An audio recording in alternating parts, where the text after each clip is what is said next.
નમસ્કાર, તમે જોઈ રહ્યા છો મંતવ્ય ન્યૂઝ અને સીધા સંવાદ સાથે હું આપની સાથે મહેન્દ્ર। તો ગુજરાતમાં ચોમાસાને લઈને ચિંતાજનક માઠા સમાચાર સામે આવ્યા છે, જ્યાં હવામાન વિભાગની સેટેલાઇટ તસવીરોમાં ગુજરાત પરથી વરસાદી વાદળો સંપૂર્ણપણે ગાયબ થઈ ગયા છે અને જેને આગામી 7 દિવસ સુધી રાજ્યમાં મોટા વરસાદની કોઈ આગાહી નથી। ત્યારે ચોમાસાની મુખ્ય સિસ્ટમ હાલ શ્રી ગંગાનગર અને હિંસાર તરફ ફંટાઈ ગઈ છે, જ્યારે પ્રશાંત મહાસાગરમાં સક્રિય થયેલા સુપર ટાયકૂન બાવીના કારણે બંગાળની ખાડીમાં નવી સિસ્ટમ બનવાની શક્યતા છે અટકી ગઈ છે। ત્યારે આ સ્થિતિ વચ્ચે રાજ્યમાં અત્યાર સુધીમાં સરેરાશ 17% વરસાદની મોટી ઘટ નોંધાઈ છે, જ્યાં વરસાદના આ લાંબા વિરામથી જે ખરીફ પાકની વાવણી કરી ચૂકેલા ખેડૂતો ભારે મુશ્કેલીમાં મુકાયા છે। રાજ્યમાં કપાસ અને મગફળી સહિત કુલ 18.54 લાખ હેક્ટરમાં જમીનમાં જે વાવેતર સંપૂર્ણ થઈ ચૂક્યું છે અને જે હવે વરસાદ ખેંચાતા જોખમમાં મુકાયું છે। ત્યારે બીજી તરફ જો વાત કરવામાં આવે તો તાપમાનનો પારો 37 ડિગ્રીને પાર પહોંચતા જ જે અકળાવનારી ગરમી શરૂ થઈ ગઈ છે।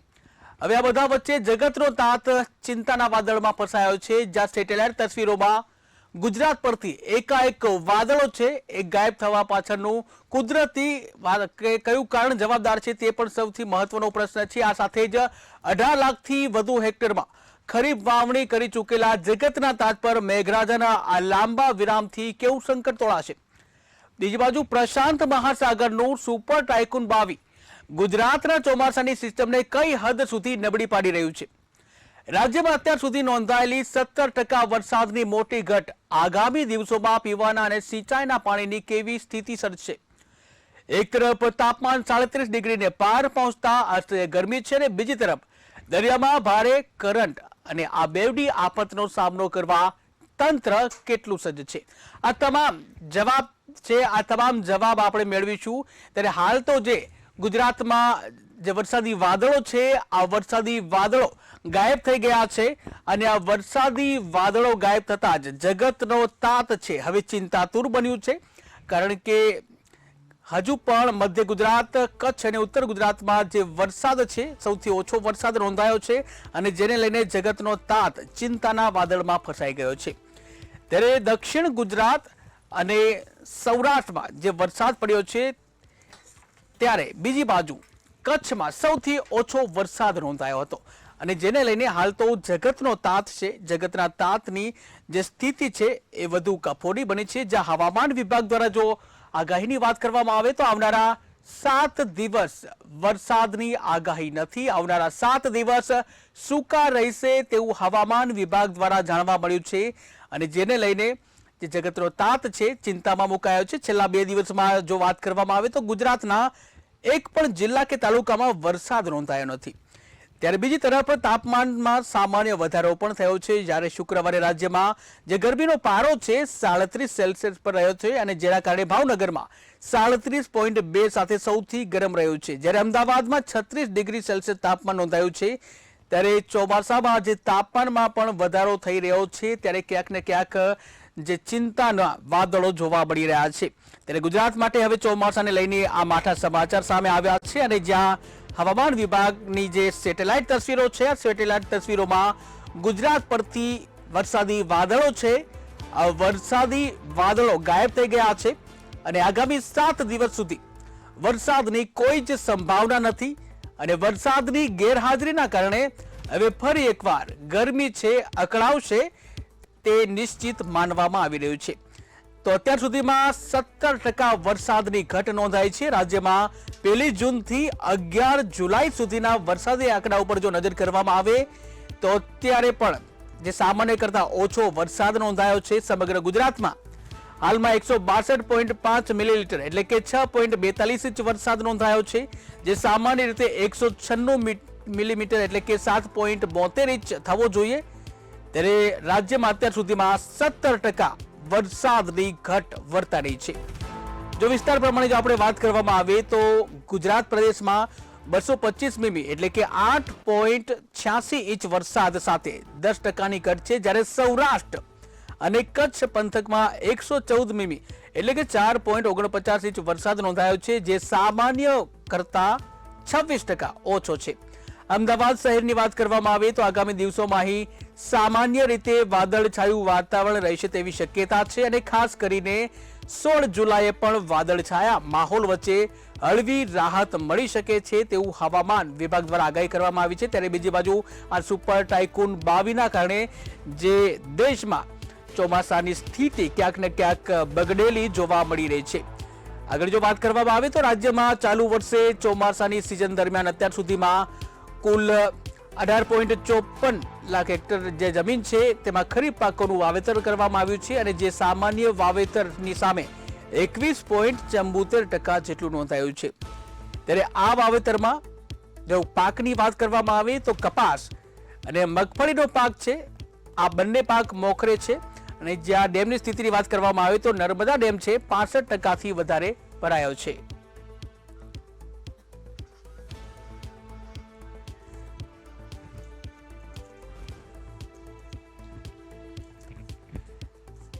ત્યારે ખેડૂતો છે ક્યાંક ને ક્યાંક ચિંતિત જોવા મળ્યા છે। ત્યારે આ સાથે જ આ મુદ્દે આપણે ચર્ચા કરવી છે અને ચર્ચા કરવા માટે આપણી સાથે જોડાઈ ગયા છે કૃષિ વૈજ્ઞાનિક ડોક્ટર GR ગોહિલ અને બીજા જે ગેટ છે જે ખેડૂત આગેવાન છે દોલાભાઈ કાગડા। આ બંનેનું મંતવ્ય ન્યૂઝમાં સ્વાગત છે। શરૂઆત કરીશ દોલાભાઈ આપનાથી કે જે રીતે જે ઉત્તર ગુજરાતમાં છે વરસાદ સાવ ઓછો નોંધાયો છે, નહિવત પ્રમાણમાં વરસાદ છે અને બીજી બાજુ વાદળો છે, વાદળો ગાયબ થઈ ગયા છે, શું છે વાસ્તવિક સ્થિતિ? મહેન્દ્રભાઈ, અત્યારે જોવા જઈએ ને તો વાદળો ગાયબ થઈ ગયા છે। સેટેલાઇટની તસવીરો જ્યારે જોઈશે ને ત્યારે લગભગ ગુજરાતના ખેડૂતોની નીંદ હરામ થઈ ગઈ છે, કારણ કે વાદળ જ ના દેખાતું હોય તો વરસાદની આશા કઈ રીતે થઈ શકે છે?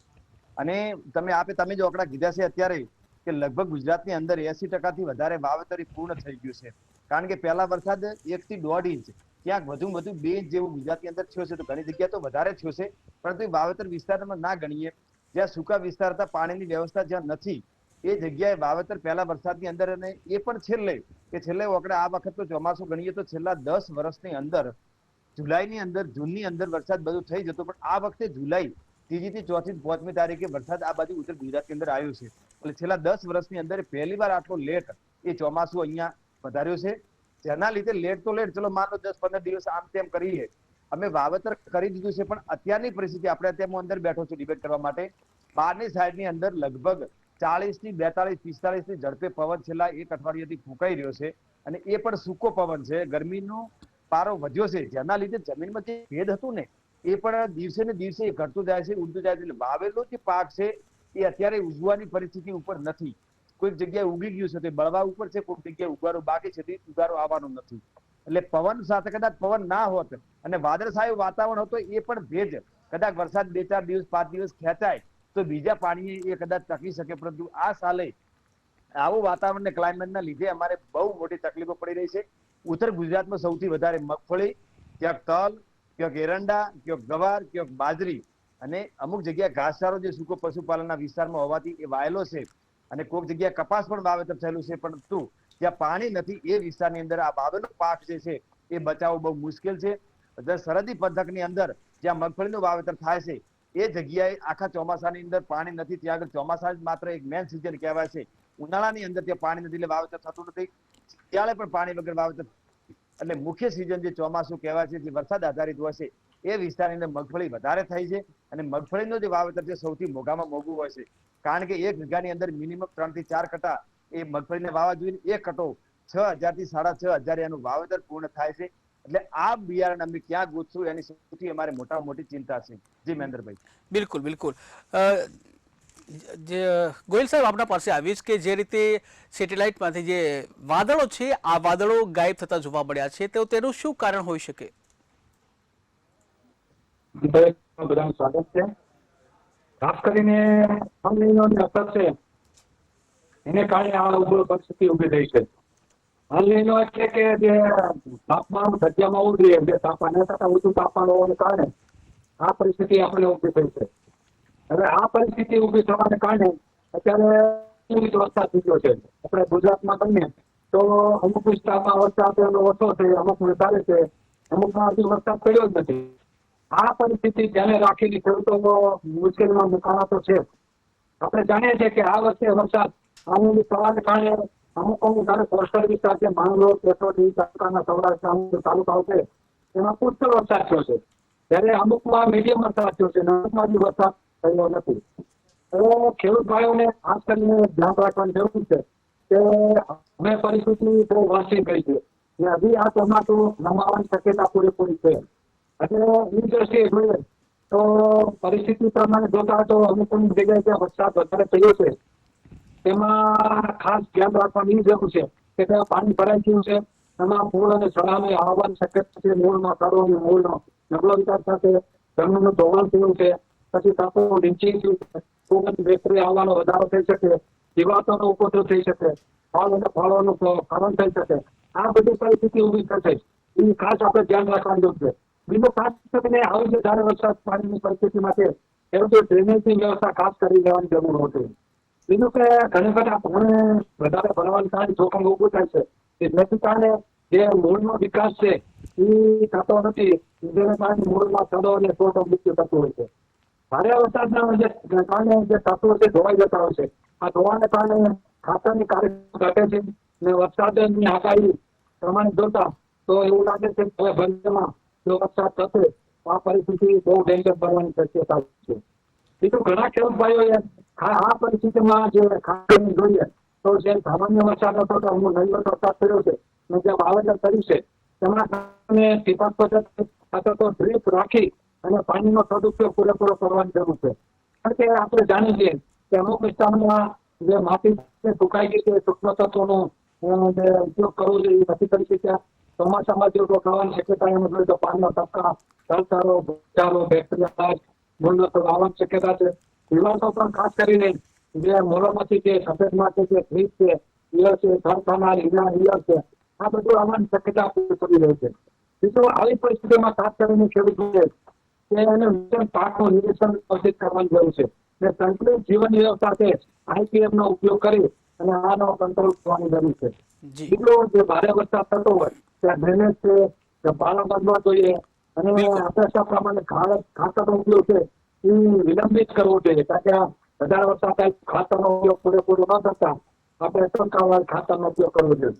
પછી આપણે કોઈ પણ જે ફળ પાકો છે ને મોટા પાકો થતા હોય તો એની ટેપ આપવાની જરૂર છે.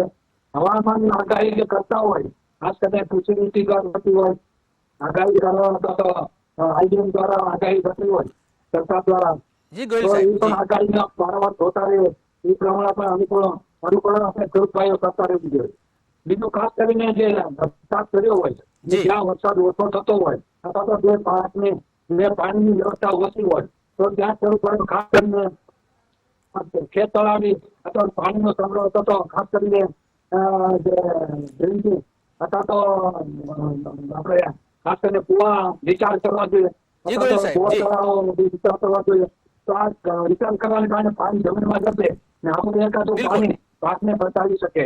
તો આ પરિસ્થિતિને ધ્યાને રાખી ને આગળ વધવાની જરૂર છે.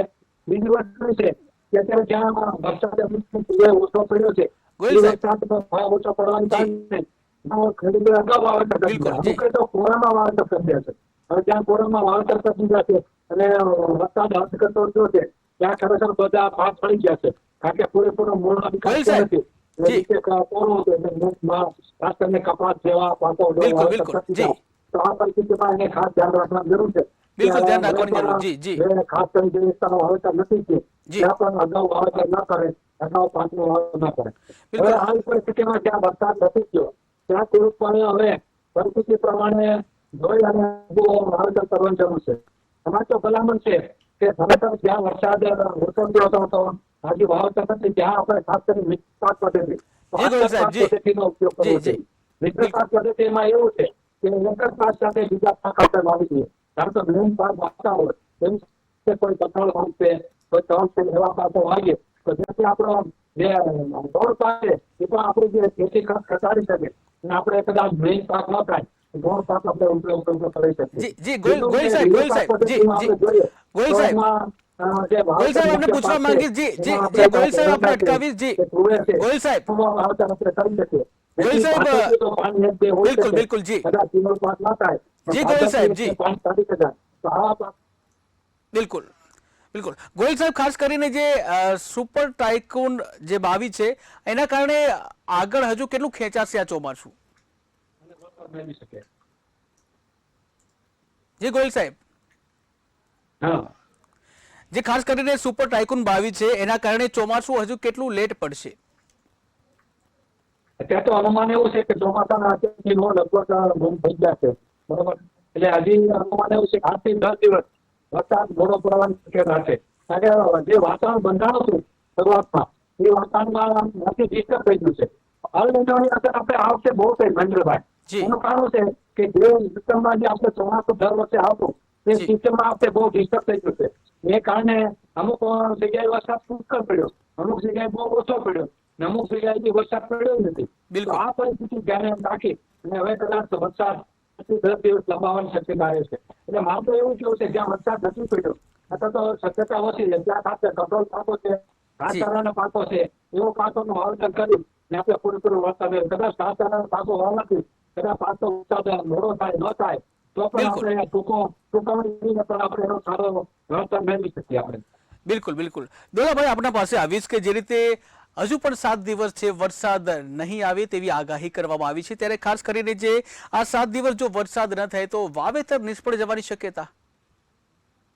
100% શક્યતા છે. કારણ કે મેં તમને પહેલા વાત કરી કે જ્યાં પાણી રહિત વિસ્તાર જે છે, ક્યાં ક્યાંક પાણી છે, બોરની અંદર છે, ક્યાં કુવાની અંદર છે, એ લોકો તો શું કરશે કે સ્પ્રિંકલર થી બધી આપણે ક્યારા વાળી અને એકાદ પાણી એ આપી શકે છે. પણ આવી જૂથ જગ્યા છે ગુજરાતની અંદર, માન લો કે 100% વિસ્તાર ગણીએ તો એની અંદર 10 કે 12 કે 15% તમે ખેંચીને એને પાણીથી પાવી શકો છો. બાકીનો જે વિસ્તાર છે પાણી નથી જ, તો આપણે સ્વાભાવિક વસ્તુ ગણીએ છીએ કે કોઈ ટેન્કરથી તો એને કે પાણી આપી શકવાની પરિસ્થિતિ હોતી નથી. એટલે ત્યાં આગળ તો સંપૂર્ણપણે પાક એ નુકસાનમાં જશે જ. અને બીજું સાથે સાથે પવન જેટલી સ્પીડથી ફૂંકાય છે એટલો ભેજ એ જલ્દી ઉડીવાની શક્યતા રહેશે. એટલે જો કદાચ અઠવાડિયાની અંદર વરસાદ આવે તો હજી થોડા ઘણું બચી શકે છે, પણ જો અઠવાડિયાથી વધારે વરસાદ ખેંચાણો તો આ વખતે ખેડૂતોને લગભગ છેલ્લા 10 વર્ષની દાયકાની અંદર એ ક્યારેય આવી મુશ્કેલી ના પડી, એવી મુશ્કેલી પર ખરેખર આપણા માધ્યમથી સરકારને તંત્રને વિનંતી કરીએ છીએ કે આવી પરિસ્થિતિ અમે ક્યારે જોઈ નથી. તો આ વર્ષે એક દુષ્કાળગ્રસ્ત ખરેખર જાહેર કરી અને ખેડૂતોનું જે દેવું છે એ જો માફ કરવામાં આવે તો આર્થિક દ્રષ્ટિએ ખેડૂત એ સદ્ધર બની શકે છે. ભગવાને તો જે કરી છે, કુદરત આગળ કોઈ પહોંચી શકતું નથી. કુદરત જે ખરેખર કરવું પણ સરકાર હંમેશા મા બાપ હોય છે, તો મા બાપ તરીકે જો સરકારની ફરજ અદા કરે અને આ ખેડૂતોને જો ફરીથી આર્થિક રીતે સદ્ધર કરવામાં આવે તો જેના થકી ખેડૂતો પાસે દેશના અન્નના ભંડાર ભરી અને એ આગામી પોતાની આર્થિક સંકલનમાંથી દૂર કરી અને દેશને ફરીથી અનાજ આપવા માટે સક્ષમ બનશે. બાકી આ વર્ષની જે ખેડૂતો છે એ કદાચ હું ભગવાનને પ્રાર્થના કરું છું કે મારી વાત ખોટી સાબિત થાય, પણ જે આત્મહત્યાના વકરા છે, દેવાદાર બંને ખેડૂતો કરે છે, એમાં કદાચ વધારો ના આવે તો બહુ સારું છે, એમાં મને નવાઈ નહીં લાગે. આવી પરિસ્થિતિ ખેડૂતોની અંદર છે. જ્યાં ઉત્તર ગુજરાતની વાત કરવામાં આવે તો ત્યાં પશુપાલન ઇલાકો છે અને પશુપાલન ઇલાકા માટે એક ઘાસચારો સૌથી મહત્વની વસ્તુ હોય છે. લીલા ઘાસચારાની અત્યારે જો વરસાદ વગર ખેંચ હોય તો માની લો કે આવનારા સમયની અંદર સૂકા ઘાસચારાની કેટલી અસર વરસાદે. જયારે 160 રૂપિયા 20 કિલોના હતા, 8 રૂપિયા જે કિલો જે આપણે સૂકો ઘાસચારો મળતો હતો એ અત્યારે 13 થી 14 ને 15 રૂપિયા અત્યારે પહોંચી ગયો છે. તો માની લો કે દિવાળી ઉપર એ ઘાસચારો કદાચ 20 રૂપિયા ના જતો રહે તો સારી બાબત છે, અને 20 રૂપિયા સૂકો ઘાસચારો થયો તો પશુપાલન બચાવવું પણ મુશ્કેલ બની જશે. કારણ કે એક બાજુ દાણના ખર્ચા, એક બાજુ સૂકા ઘાસચારાના, એક બાજુ લેબરના ખર્ચા, આ બધું કાઢે અંતે દૂધનો ભાવ નથી મળતો. અને આવી પરિસ્થિતિમાં પશુઓ જે બાંધેલા હોય તેને એકદમ છોડાતા પણ નથી. એટલે સૌથી વધારે ખેતીની અંદર નુકસાન, સાથે સાથે ખેતીની સાથે જે પશુપાલન કરી રહ્યા છે ઉત્તર ગુજરાતમાં એને પણ સૌથી મોટું નુકસાન. એટલે આ બાજુ એક કરવત છે, બંને બાજુ વેરતી જાય છે. આવી પરિસ્થિતિમાં મારો ખેડૂત મૂંઝાયેલો બેઠો છે. એટલે જ પ્રાર્થના કરીએ છીએ સરકારને, વિનંતી કરીએ છીએ કે આ વખતે ખેડૂતોને આર્થિક સદ્ધર અને આર્થિક એમની જે મજબૂતાઈ ટકી રહે એના માટે ખેડૂતોનું દેવું માફ કરી અને આગલા વર્ષની અંદર એમને આર્થિક સ્થિતિમાં સુખ આપી શકે છે. જી દોલાભાઈ, જે નર્મદા છે, નર્મદા 65% વધુ ભરાઈ ગઈ છે અને આ સાથે જ 10 જેટલા ડેમો છે એ પણ એલર્ટ મોડ ઉપર છે. શું તેનાથી ખેડૂતોને ફાયદો થશે? જી દોલાભાઈ, જે નર્મદા ડેમ છે, નર્મદા ડેમ જે નર્મદા 65% વધુ પાણીની આવક થઈ ગઈ છે અને આ સાથે જ બીજા જે 10 જેટલા ડેમ છે એને પણ એલર્ટ મોડ ઉપર જોવા મળી રહ્યા છે. તેનાથી ખેડૂતોને કંઈક ફાયદો થશે? જો નર્મદાની અંદર જો પાણી હોય તો એ નર્મદા કેનાલ થકી અમે સુજલામાં પાણી સરકાર આપે તો અમે એનાથી પણ આજુબાજુના જે ખેતરો હોય છે 5-10 કિલોમીટર સુધી પાઇપલાઇનની વ્યવસ્થા કરેલી છે. પરંતુ અત્યારે સુજલામ બી બંધ છે. તળાવો જે ભરવાની પ્રક્રિયા હતી એ પણ અમુક જગ્યાએ તળાવો ખાલી પડ્યા છે. એટલે આગળ પાણી નથી એટલે સરકાર આપી નથી શકતી કે એમની નિયત નથી, એ તો મને ખ્યાલ નથી. પરંતુ કુવા ખાલી છે, બોર ખાલી છે, વરસાદ નથી આવતો, કેનાલ ખાલી છે, તો તેને પાકને કઈ રીતે બચાવવું? પણ જો સુજલામ ની અંદર જો નર્મદા પાણી વાળે તો એના થકી માઇનોર કેનાલ થકી ખેડૂત એ પોતાના પાકને બચાવી શકે છે. એટલે જો ડેમની અંદર પાણી હોય જો આ છોડવામાં આવે તો કંઈક અંશે અમુક વિસ્તારની અંદર એના થકી પાણીનો પાક બચાવી શકાય છે. પરંતુ અત્યારે પણ એ કેનાલને પરિસ્થિતિ બંધ છે. બિલકુલ ગોયલ સાહેબ આપણા પાસે આવીશ કે જે રીતે જે બંગાળની ખાડીમાં જે નવી સિસ્ટમ છે એ બનતા અટકી છે, એનું શું કારણ હોઈ શકે? હા, એનું કારણ તમને મેં વાત કરી છે કે હાલ નિર્ણયોને કારણે આપણું આ વખતે વાતાવરણ બહુ થઈ શક્યું. તમને ખબર છે કે આપણે ગુજરાત નહીં, ભારત અને દુનિયામાં અમુક વિસ્તારમાં અતિશય ગરમી પડી છે, અમુક વિસ્તારમાં અમુક અતિશય ભારે વરસાદ પડ્યો છે. આપણે જાણીએ છીએ કે જ્યાં ગરમીનો પારો ત્યાં 30 ઉપર વધતો નહીં, ત્યાં જે 40-45 છે. એટલે આ બધી અસર છે નિર્ણયોને કારણે થઈ છે. નિર્ણયો અંદર કેટલા વર્ષ રહેશે પણ કોઈ લાગતું નથી. પણ આપણે નિર્ણયોનું પાણી આપણે ખેડૂત ભાઈઓ જેટલું સજાગ બને એટલું થઈ જવાની જરૂર રાખવી જોઈએ. કારણ કે આમાં કુદરતની આગળ તો આપણે ઘણા લાચાર છીએ, છતાં જે પરિસ્થિતિ આપતી હોય એની સામે આપણે સજાગ રહેવું જોઈએ. એટલા માટે હું કહું કે ઘણા ખેડૂતો છે ને બિયારણો જે છે એને વાવેતર કરવા માટે થોડાક કાર્યક્ષમ નથી હોતા. એનું કારણ કે અગાઉ જે વાવેતર કરવું છે એ અગાઉ બિયારણ તો લેતા નથી, કેમી કરીએ બિયારણ લેતા હોય છે. બીજું વસ્તુ એ છે કે બિયારણ લીધું પછી આજે 15-20 દિવસ કે મહિનો દિવસ લેટ થાય તો એને બિયારણ વાવતા હોય છે.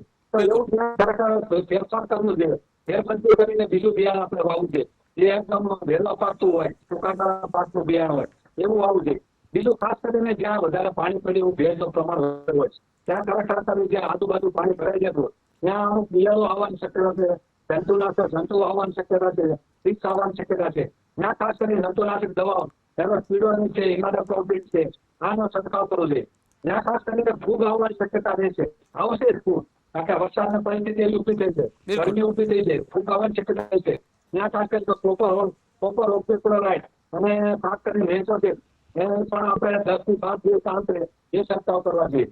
ઉપરાંત જે સુકારો આવવાની શક્યતા, મગફળીમાં સુકારો આવવાની શક્યતા છે તો એમાં પણ મેટાલેક્સિન 4% અને મેન્કો છે 64% મિશ્રણ કરી 3 ગ્રામ લીટરમાં નાખી જો છંટકાવ કરવામાં આવે તો પેન્ટિંગ કરવામાં આવે તો સારો એનો આપણે વળતર મેળવી શકીએ. અને આ પરિસ્થિતિ ધ્યાને રાખી, કારણ કે હવે પરિસ્થિતિ એક તો સુકાની પરિસ્થિતિ ઉભી થઈ, એક બાજુ લીલાની પરિસ્થિતિ ઉભી થઈ, પણ અત્યારે મહેન્દ્રભાઈ ચોમાસું આ વખતે નબળું રહેશે એ પરિસ્થિતિ ઉભી છે.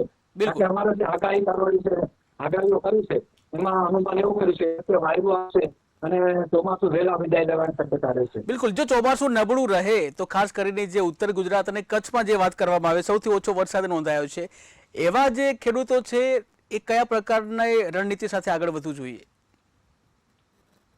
જે ખાસ કરીને જ્યાં અત્યારે વરસાદ થયો નથી અને વાવેતર કરવું છે બાકી, ત્યાં ખાસ કરીને મેં એમ કીધું એ પ્રમાણે ઘાસચારાના પાકો છે, ટૂંકા ગાળાના પાકો છે, અને જ્યાં પાણીની વ્યવસ્થા હોય એને એકાદું બે પાણી પાડી શકે એવું હોય તો ધારો કે એમાં ટૂંકા ગાળાના પાકો ફફો લઈ શકે. પછી આંતર પાકો મેં તમને કીધું કે રીલે પાકો મળે છે, એ પાક લાવી એની સાથે એરંડા છે, રૂવેર છે અથવા બીજા કોઈ પાક, સૂર્યમુખી છે, એ પાક પણ અમારે વાવી શકે. એક કરતા વધારે પાકો આવવાથી ખેડૂતોનું જે જોખમ છે એ આમાં ઓછું થઈ શકે. હમણાં તો ભલામણ હોય છે કે તમે દર વર્ષે કોઈ મિશ્ર પાક અથવા આંતર પાક અથવા રીલે પાક તમે વાવો. અમારા સૌરાષ્ટ્રમાં ખાસ કરીને મગફળી સાથે તુવેર વાવવાનું બહુ પ્રથા છે. એનું કારણ છે કે ચોમાસું એવું છે અને અંદાજ નથી એટલે જો કદાચ મગફળી ન થાય તો તુવેરમાં પણ સારું પ્રોડક્શન લઈ અને ખેડૂતોને પૂરેપૂરું વળતર મેળવી શકે. તો આ પરિસ્થિતિ ધ્યાને રાખી ખેડૂતો ભાઈ સજાગ થવાની જરૂર છે. અને ઉત્તર ગુજરાતના ખેડૂતો ભાઈઓ એ ખાસ કરીને એમાં પશુપાલનનું પ્રમાણ વધારે છે એટલે એ લોકો ખાસ કરીને જે પાણી જરૂર છે એમાં જો ચારો વાવવાની શક્યતા છે તો ચારો વાવી શકે. ધારો કે જુવાર છે, પછી બાજરી છે, પછી મકાઈ છે. કદાચ જી ગોયલ સાહેબજી, દોલાભાઈ આપણે પૂછવા માંગીશ કે જે રીતે જે સિચ્યુએશન જે છે એ ખેડૂતો માટે કપરી બની રહી છે, ત્યારે ખાસ કરીને જો સરકાર દ્વારા જે પાણી છોડવામાં નહીં આવે તો ખેડૂત આગામી રણનીતિ શું કરશે? ખેડૂતોને જે રણનીતિ કરવાની હતી અમે કરી ચુક્યા છે. લગભગ 15-20 દિવસ પહેલા અમે લાખણી ખાતે લગભગ 100-150 ખેડૂતો ભેગા થઈ અને સુજલામ સુફલામ માટે સરકારને આવેદન બી આપ્યું છે, રજૂઆતો બી કરી છે. કે અમારે વરસાદ ખેંચાનો છે, પાકને વાવવું છે અને આદરા નક્ષત્ર જતા રહેશે તો તમે સુજલામ સુફલામની અંદર કેનાલમાં પાણી છોડો, પરંતુ એ કેનાલમાં પાણી છોડવામાં આવ્યું નથી. બરાબર, તળાવો ભરવામાં નથી હતા, એમ જગ્યાએ તળાવો ભરાણા નથી. એટલે અમે જે રજૂઆતો કરવાની હતી અમે પહેલા કરી ચૂક્યા છીએ, પરંતુ કેમ સરકાર આ ખેડૂતો ઉપર એમ નજર નથી રાખતી એ મને સમજાતું નથી. બાકી આગામી રણનીતિ તો બીજું કશું હોઈ ના શકે. સરકાર જોડે જે આશાઓ હતી, અપેક્ષાઓ હતી એ તો અમે પરિપૂર્ણ કરી ચૂક્યા છીએ. કુદરત જોડે આશા રાખીએ, રોજ પ્રાર્થના કરીએ છીએ કે કદાચ તમને તો ખ્યાલ છે કે ભગવાન બધું જાણે છે, જુએ છે, એનાથી સવિશેષ કોઈ જાણતો નથી. જો ખેડૂત જોડે અન્નનો જે એક દાણો નહીં પાક્યો તો આ દેશના જે જનતા છે, બજારની અંદર જે લોકો બેઠા છે, જે ખેતી નથી કરતા, એના સુધી આનો દાણો નહીં પહોંચે તો સાદે એ જમવાનો છોકરા કઈ રીતે જમી શકશે? અમારી એક ભાવના હોય છે, ખેતી કોઈ નફા માટે અમે નથી કરતા. ખેતીના જે જે સરવાળા લાગવા મળ્યા એ દિવસે ખેતી કોઈ નહીં કરી શકે, પરંતુ ભાવના સાથે અમને આનંદ હોય છે કે ચલો આપણે ઉત્પન્ન કરીએ છીએ તો દેશનો નાગરિક એ ભૂખ્યો નથી સૂતો. બાકી અનાજ ત્યારે કોમ્પ્યુટરની અંદર પેદા નથી થવાનું, કોઈ સિસ્ટમ એની નથી બની. એટલે અમે કે ખેતી કરીએ છીએ એ એક સેવા ભાવથી કરીએ છીએ. એટલે કુદરત ઉપર અમને ભરોસો છે કે અમારી જે લાગણી છે, મારી માગણી છે એ સરકાર નહીં સાંભળે તો કશું વાંધો નહીં, પણ કુદરત કદાચ સાંભળે અને જે સેટેલાઇટની તસવીરો જે દેખાય છે, કદાચ એ તસવીરોને અચાનક ફેરવી અને કુદરત અમારા ઉપર એમ નજર રાખીને વરસાદ થાય, એ જ અમારે જોડે સરકાર જોડે ભાઈ કુદરત જોડે કોઈ રણનીતિ અત્યારની નથી કે અમે સરકાર સામે બાથો ભીડી અને અમે આ પાણી છોડાવવાની અમે કરીએ છીએ. રજૂઆતો જે કરવાની કરી દીધી છે અને સરકાર આપણને ખબર છે ખેડૂતોની કોઈ પણ વાત હજી સુધી સાંભળવા તત્પર નથી. એટલે અમે સરકાર ઉપર સંપૂર્ણ ભરોસો છોડી દીધો છે. બિલકુલ કુદરતના ભરોસે બેઠા છીએ. જે પાક વાયો છે એ એમ કરીને લેવરાઈ જાય તો જી દોલાભાઈ જી આશા રાખીએ છીએ કે વરસાદ પણ આવે અને ખેડૂતને જે સરકાર છે સરકાર પણ મદદ કરે. સમયનો અભાવ છે. ગોહિલ સાહેબ અને દોલાભાઈ આપ આવ્યા અને પોતાના વિચાર મૂક્યા, આપનો આભાર. ધન્યવાદ. તો દર્શક મિત્રો, ગુજરાતમાં ખરીફ સિઝનની 21.74% વાવણી પૂર્ણ થઈ ચૂકી છે અને ત્યારે મેઘરાજાએ ખેંચાણ કરતા કૃષિ ક્ષેત્રે મસમોટું સંકટ તોડાઈ રહ્યું છે. આંતરરાષ્ટ્રીય સ્તરે સુપર ટાઇફૂનની અસર અને સ્થાનિક સ્તરે વાદળો ગાયબ થવાના કારણે સ્થિતિ વધુ વણસી છે. હવે જો આગામી એક અઠવાડિયા સુધી વરસાદ નહીં પડે તો કપાસ અને મગફળીના પાકને મોટું નુકસાન થઈ શકે છે અને જે ધરતીપુત્રો માટે એક ચિંતાનો વિષય છે. સીધા સંવાદમાં હાલ બસ આટલું જ. નવા વિષય સાથે ફરી મળીશું. મને રજા આપશો. નમસ્કાર.